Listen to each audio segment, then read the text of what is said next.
10 நிமிஷத்தில் ஒரு லட்டு ஈஸியாக எப்படி பண்ணுறதுன்னு பார்க்கலாம். 2 கப்பு பொட்டுக்கடலை, அதை நல்லா வறுத்துக்கோங்க ஸ்மெல் வர வரைக்கும். ஸ்மெல் நல்லா ரிலீஸ் ஆகும்போது அதை வந்து ட்ரான்ஸ்ஃபர் பண்ணி வச்சுக்கோங்க. ஸ்வீட் சாப்பிட்ணுன்னு நினைக்கும் போது பெருசாக எஃபர்ட் எதுவும் போடாமல், காசும் அதிகமாக செலவு பண்ணாமல், ஜஸ்ட்டு சிம்பிளாக ஒரு ஈஸியான ஸ்வீட் வந்து நம்ம வீட்டிலேயே பண்ணிக்கலாம். 5 நிமிஷம் வறுக்கிறதுக்காகவும் 5 நிமிஷம் வந்து உருண்டை பிடிக்க டைம் ஆகும்.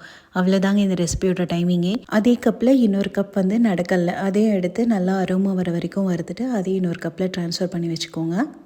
இந்த லட்டை நீங்கள் ஹெல்த்தியாக சாப்பிடணும் அப்படின்னு நினச்சிங்க அப்படின்னா இது கூட பனங்கல்கண்டு சேர்த்திக்கோங்க. நான் வந்து பனங்கல்கண்டு தான் ஒரு 1/4 கப் எடுத்திருக்கேன். அதையும் இதை எல்லாத்தையும் ஒன்றா சேர்த்து மிக்ஸி ஜாரில் நல்லா பொடி பண்ணி 1 ஸ்பூன் நெய்யை வந்து உருக்கி கொஞ்சம் சூடாக இருக்கும்போது குட்டி குட்டி உருண்டையாக பிணைஞ்சு வச்சுக்கோங்க. அவ்வளோதான், சூப்பர் ஹெல்த்தி அண்ட் டேஸ்டியான லட்டு ரெடி.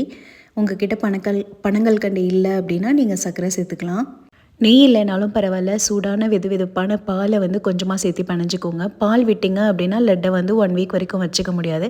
அப்படி இல்லைன்னா இது 1 வீக் ஸ்டோர் பண்ணி சாப்பிட்லாம். தேங்க்யூ.